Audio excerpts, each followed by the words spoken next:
空音の見えない世界のお話。こんにちは、空音和美です。今日も見えない世界のお話始まります。今日は精神科医の越智恵子先生にまつわるお話です。私がスピリチュアルの勉強を始める直前のお話なんですけれど、私は医療事務で病院の受付をパートでしていた時期があったんですけれど、その頃のその先生っていうのがものすごく神経質な方で、ちょっといろいろあって、私はその先生の前に行くと動悸がしたり汗が出たり、もう本当に動けなくなっちゃったりするようなことになっちゃって、病院を辞めることになったんですね。でそれでもしばらく外にも出られず、家の中でもハラハラ泣いてたりとか、そんなような時期があって、ちょっと若干鬱っぽかったんだと思うんですけれど、そんなんじゃダメだなと思って、それでも半年くらいしてからかな、ようやく動けるようになって、それで体もなまってるしと思って運動のジムに行き始めたんです。そこは公共機関の関係するジムだったので、それで保健師さんが2月に1回かな来て、お話をしてくださるんですよね。1人ずつ体調どうですかとかで、どんな運動されてるんですかとかって、保健指導みたいなものです。でそこでいらしてた方が私にその越智恵子先生の本をね貸してくださったんですよ。っていうのも、私がそういう状態で、ようやく動けるようになってっていうようなこともお話ししたからなんですけれど、私もともと自分の人生に虚しさを感じていて、このままずっとパートをして、そして一生終わっていくのかなみたいな。でもね、物足りなさがねずっとあったんですよ。心の充実がないっていうか。でそれをね求めていたっていうのもあるんですけど、でも宗教ではないなと。その宗教ではないもので何かないだろうかっていうのはね、実は探してはいたんですね。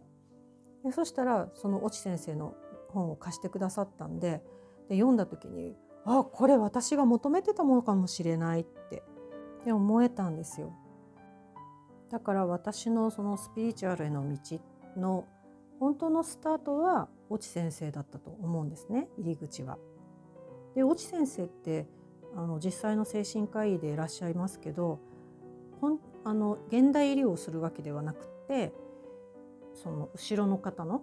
守護霊とか、その守ってくださる方とお話をして、先生がお話をして、そしてその方に合ったその処方、アロマとかそういったものを使って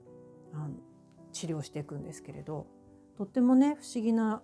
やり方ですけど、でもそれでどんどん皆さん元気になっていったりしてるので、そういうやり方もありますよね。で話は戻りますけれど、私にその本を貸してくださった方が、越智先生の講演会が札幌であるよって、だから私のお友達も行くからよかったら一緒に行きませんかって誘ってくださったんですよ、ある時。それで喜んでね行くことにしたわけです。でそこで出会ったのが、今清良で一緒に活動しているまみちゃんなんですけれど、私はその講演会、ものすごく興味深く楽しく聞いてたんですけれど、途中でねお話ししてる最中に越智先生が急にね「はー」って歌い出したんですよ。もうね、何のことやらいきなりね「はー」だから何の意味もないと私はその時思ったと思うんですけれど、その声が出た途端にダーって涙がね、私の涙が止まらなくなっちゃって、もう涙腺崩壊っていう言葉が本当にぴったりなんですけど、あれはねボイスヒーリングっていうものなんですけども、声で相手にヒーリングをするっていうものなんですね。でもお話の途中だったんで、いきなりね歌い出して一瞬きょとんなんですけど、それと同時にもう涙がバーだったんで、もうね理由がつかないです。なんで泣いてんのか自分でも。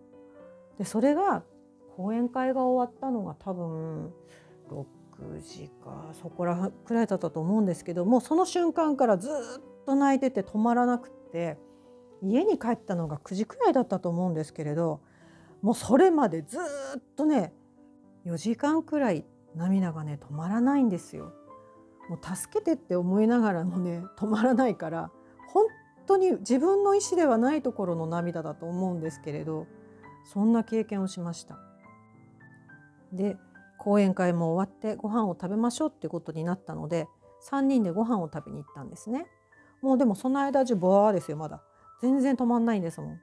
でもね、そこでまみちゃんが言うんです。